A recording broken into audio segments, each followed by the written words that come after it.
Hello there, Ray here, and today I will be showing you a miniature-sized version of the farm UnderLoad. If you haven't seen the farm UnderLoad, I'll put a link in the description, but it's a farm that can produce up to 2.4 million drops per hour just with a single player online.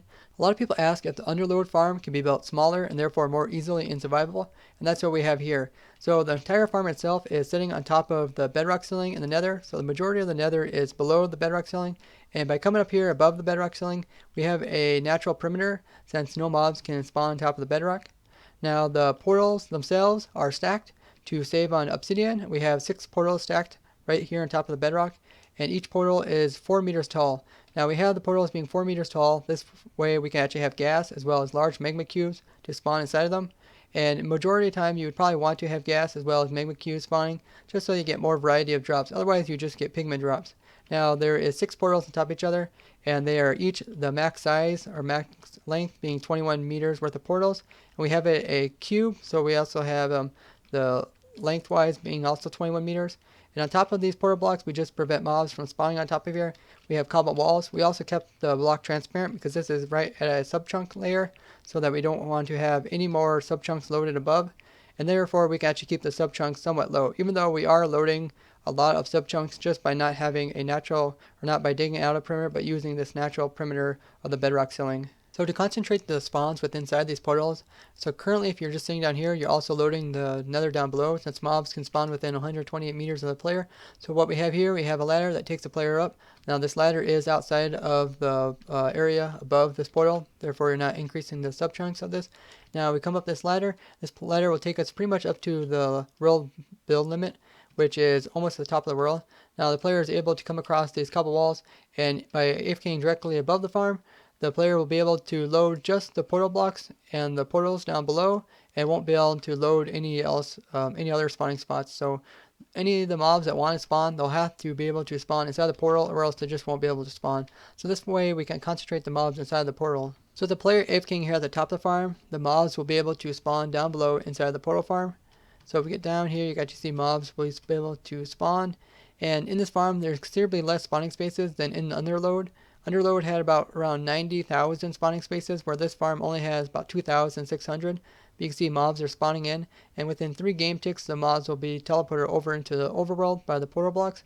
Now in this farm, there's also a lot of light, and this means that because of that, it's less likely for mobs to spawn here in general. Where in the UnderLoad, there is so much area for the mobs to spawn that the light level doesn't really affect them, because eventually they will find a spot to spawn in.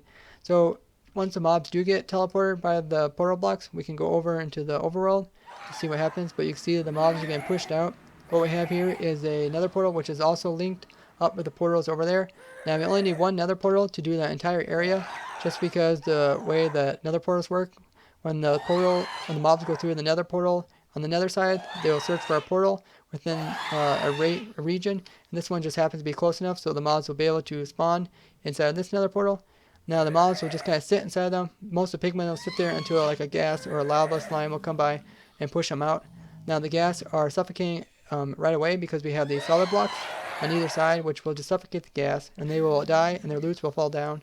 So the other lava slimes as well as the pigmen will just get pushed out of the portal and they'll fall down. Now the pigmen will fall down far enough so that they actually die just from fall damage, where the lava slimes don't actually take fall damage. So therefore we have to kill them with cactuses. So we have a bunch of cactuses around here, and they'll eventually hop around until they bump into one of these cactuses and they'll break down into their smaller parts. Now the large magma cubes as well as the medium-sized ones will actually be able to put off magma cream, and you also get chickens that will come down since they don't take fall damage as well, but they'll get walked around and they'll eventually get pushed by a magma cube and they'll fall into the cactus. But because of the farm is considerably smaller, the loots of the farm are a lot less as well. You get around 16 or about 17,000 items per hour with this farm. You can kind of see what you get. You get mostly rotten flesh as well as gold.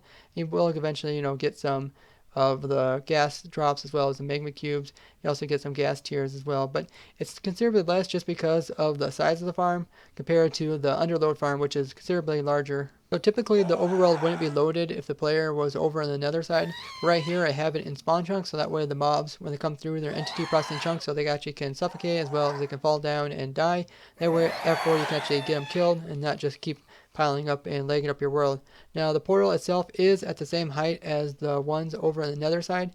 Since the ones that are above the bedrock, you can see this is about 145Y, and that way they are linked up as well. Now the X and Y value are also linked up for the directly in the center of that portal. That way all the mobs will come through this portal instead of, otherwise they could possibly get just sent out into the mid-air over there, and they would just fall down into the water. Sometimes if a gas or a lava slime doesn't come through for quite a while, the pigment can pile up like that, and then they just start dying from max entity cramming if you have that enabled. Now if you want to avoid this, you can just remove these two solid blocks here, and therefore some gas that come through won't be able to die, and they'll just naturally sit inside this portal, and they will always continually be able to push the pigment out, and therefore you won't have this problem.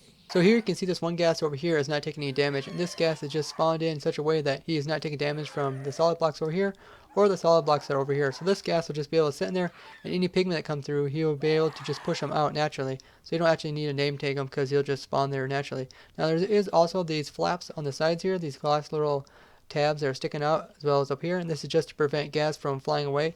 Even if they're getting suffocated, they can fly away before they actually get killed off, so this just prevents them from flying away and instead staying in place until they die off. Once in a while you'll have a gas or a large magma cube that will actually spawn over here in the nether portal, and then he'll suffocate, and then his items will land directly within inside of the portal, and then his items will just be sent over into the nether portal.